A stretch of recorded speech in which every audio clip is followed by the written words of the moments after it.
The purpose of this program is to give you an overview about ALS so that you can understand more about the disease as well as some of the resources available to you. This video is for educational use only. It is not intended to replace consultation with your healthcare provider.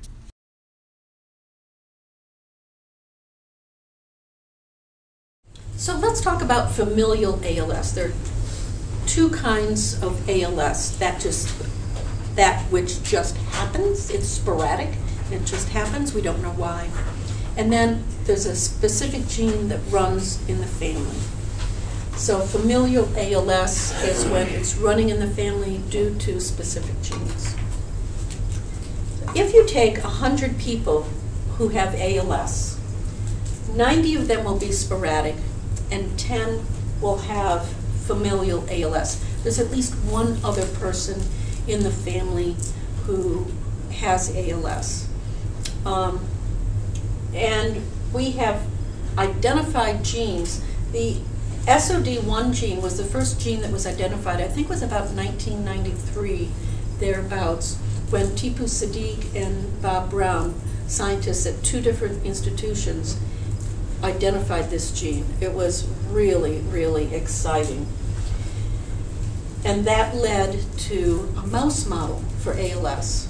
So they could give this genetic mutation to the poor little mice, and then they could test drugs on those little mice. So that's where we are today with testing drugs for ALS. They're first tested in concept in test tubes and petri dishes, and then they're tested in animal studies such as the mice. C9orf72 was discovered about 3 years ago, maybe 4, and it accounts for about 40% of familial ALS. So of those 10 people with familial ALS, about 4 of them will have C9orf72. Mouse model has been developed. They're now working on testing drugs against 2 mouse models. About 20% of people with familial ALS will have the Sod1 mutation. And then 1 to 2 of these 10 people will be able to be tested, and they'll come up with one of the 10 or so genes that are able to be tested commercially. But 2 or 3 people out of 10, they know it's running in their family, we just haven't discovered the gene yet. So if you had a sibling with ALS and a parent with ALS, you could choose to be tested. What you would do is first test the living patient with ALS, and if they don't have a gene that's testable, then you don't test anyone else in the family, because you're not going to find the gene, and it's just a lot of waste of resources. But if you test that person and they come up with any one of the 10 or so commercially available test genes, then any adult who wishes to be tested can be tested. You never test children. This is an adult disease. You let the child grow up to be an adult and then choose whether or not to be tested. So why is it important to know that you've got this gene or that gene? Well, you know, say your kid, you've got familial, let's say I have familial ALS, and my 36-year-old son has decided that he's going to give me grandchildren.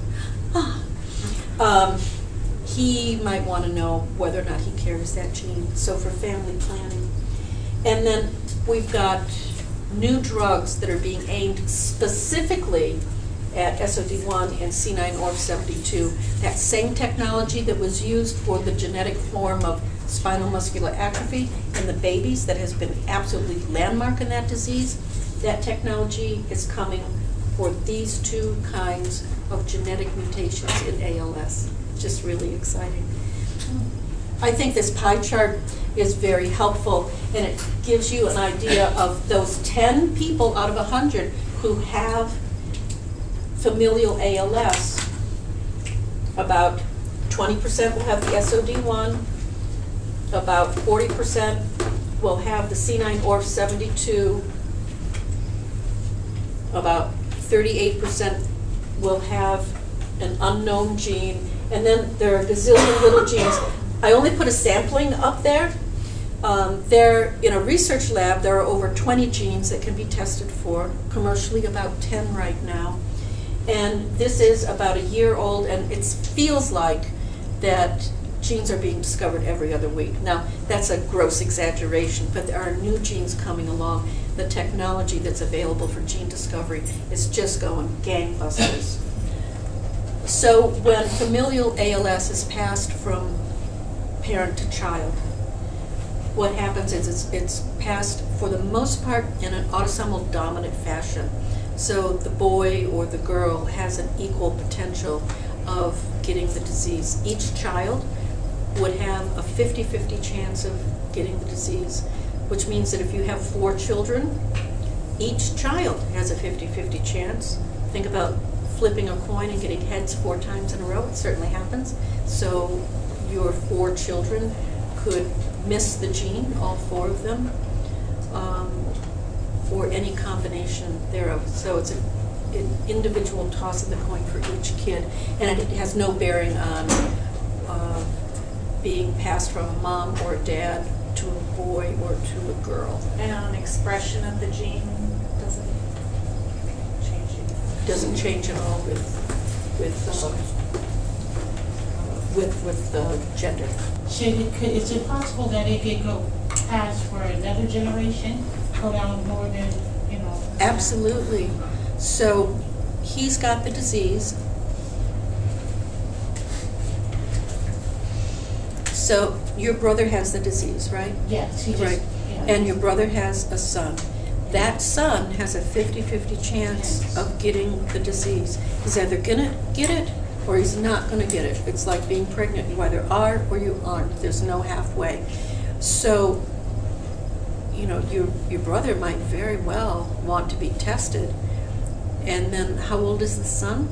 I think he's 30. I think he's 30. He's an adult. Yeah. He's an He's adult. an adult. Yeah. Yeah. So, you test the person with the disease first, and then if an adult child wants to be tested, then they can be tested. If we tested everybody with ALS, the hit rate on that would be, go back one. The hit rate on that would be 4, 6, let's say 7, would be about 7% of people with ALS would get a hit.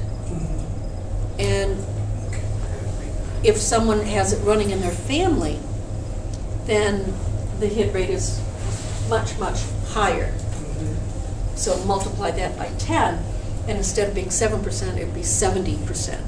So you just don't spend money on that. Yeah. I understand, but how do you differentiate? My parents, they died of something. I don't know what they died Yeah. of. My uncles, cousins, whoever. Yeah. So this is a rare Could disease. Could You're right, it could. I was just saying. Could. So how do I get eliminated out of it just on a whim? Well, generally speaking, we just let it be. We just let it be unless we know that there's someone else in the family.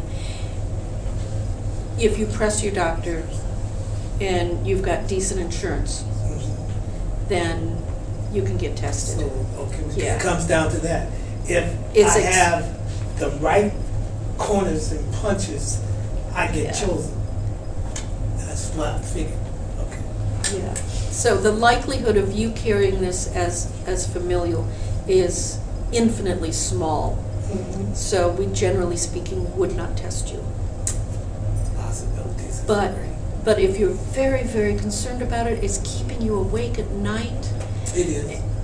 And then you want to talk to your doctor and say, look, this is really bothering me. I'm worried about my kids. I really want to be tested. And then that's between you and your doctor. Okay, good. We can talk more. All right. Anything else on familial before we kind of take a break? Yes, Yeah. sir. So just to be clear, if my father did not have familial ALS but sporadic ALS, does it still mean myself? I would still be at 50 risk? No, not at all. You're not at any more risk than I am of getting the disease if it's not running in your family. Okay. So we do see cases where a husband and wife get the disease. Is it contagious? Absolutely not. It's not contagious. It is lightning striking twice in the same spot when a husband and wife gets it. If two siblings get the disease, but there's never been anything else in the family, then we wonder, is it lightning striking twice in the same household, or is it familial? So then we might be more prone to doing some genetic testing to see, whether or not it's familial or just lightning striking twice. Lots of questions remain in this business, and we're, as I said, more and more genes are being discovered and are becoming commercially available over time. So only if he's tested positive for one of those genes will it be familial, is what you're saying? No, he could be in this group, The unknown group? the unknown group, Got it. but we wouldn't test unless he had another family member, okay? If there are other family members who have had ALS, even just one other family member with ALS, we would test him, and then we would test any adult. Understood. One quick question. Yes, of course. Identical twins, if one gets ALS, will the other one get ALS? There are a couple of studies of twins, and there are identical twins where one's gotten it and the other hasn't. Go figure. I don't know. Very rare. Very, very rare. Will both get it. Yeah, very rare. But even if they live different lifestyles in other parts of the world. yeah. So I'll come to you in just a second. So you can see here, Tipu Sadiq, I mentioned that he discovered the first gene, SOD1, along with Bob Brown, who is at Mass General in Boston. Tipu Sadiq is at Northwestern. His wife and I are really close friends, and so I chat with him on occasion about these things, and that's where I've gotten a couple of things. I got this slide, made this slide from them about a year ago, so that's where I get my information to a great extent. Eileen? How far out in family trees should one look at? Aunties, uncles? Yeah, aunties, uncles, cousins, parents, grandparents. Mm-hmm. And also dementia. His father, they didn't know he had ALS, he had dementia. But that's right. Prevalent. So I'm going to talk about that in actually the next section. Yeah. I have one last, shut up. You can have as many questions as you want. How are we doing with time here? I'll cue you when you have. Okay. Well, what do you want, 30 we might run over a little bit. Okay. Yes, Tyrone. Does it or does it not skip generations? So the question is, does familial ALS skip generations? So one of the things that we could talk about, which I didn't, so I'm glad for the question, was penetrance. So we know that if you have the SOD1 mutation, because this one's been out for so many decades now, we know that it's pretty penetrant. If you've got the gene and you live long enough, that is, you don't get hit by a truck or die of breast cancer or leukemia or something else, that you will express the disease. You'll get ALS. Right now, C9orf72 hasn't been out that long, but talking to some experts when I go to meetings, it's felt that it might be about 70% penetrant. That is, you could have the disease and 30% of people, you could have the gene, 30% of people who have the gene will never get the disease. So in that way, it doesn't skip a generation because you've got the gene, then you can pass that gene on. But it might kind of look like you're skipping a generation. So dormant. Yeah, dormant is a reasonable word. Yeah.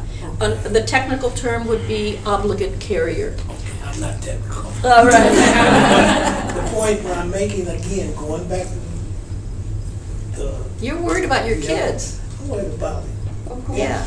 Yeah, The we'll bottom talk. line is that what I'm trying to get to is how the selection of who gets checked for that 20%. You know, I mean, I paid my money to survive. I You worked don't want hard to them survive. identified though, for them, I don't think necessarily some of it, because you're labeling, you may not even, I guess you're saying you want to know, but my daughter, Well, that's the first question they ask, does your parent have a genetic, you can't get insurance, you can't get anything, because Yeah. they know that right away that you're labeled. Even Yeah. though they may never, get it, Yeah. they won't get life insurance, they won't get long-term care, they won't get anything. Okay, well, It's just a thing to think about. Yeah, personal choice with the Affordable Care Act. Having an pre-existing condition was supposed to be okay and not any harm with you being able to purchase insurance. Health insurance. Health but- insurance but in the not future. long-term care in No, life. long-term care, no, you can't get long-term care if you've got a pre-existing condition. And in this but this political climate right now, we don't know what's going to happen with pre-existing conditions and some. This is off camera. We're going to cut that. I'm sorry, bit. we're just going through it. It's off. No. Yeah, we're going through it with my daughter because she could not get, she's going to be tested, but she tried to get insurance. And they ask, does your parent have a genetic condition? Yes, he has genetic ALS. Yeah. She's not. Have they identified your gene? Yeah, C9. C9. And she So can't get she can't get insurance. But if she gets tested and she doesn't have C9, Then she's okay. yeah, But she just wanted something. yeah. No, can't do and it. you can't do it. You can have that chat with your physician, but the genetics counselors really have very specialized training in how to work out some of the emotional issues around getting a positive test or a negative test. Some families, in some families with, say, Huntington's disease, there's a lot of literature in Huntington's disease about people who test and test negative, and then they have this survival guilt. You know, there's a big topic. But I think for right now, we probably need to move on.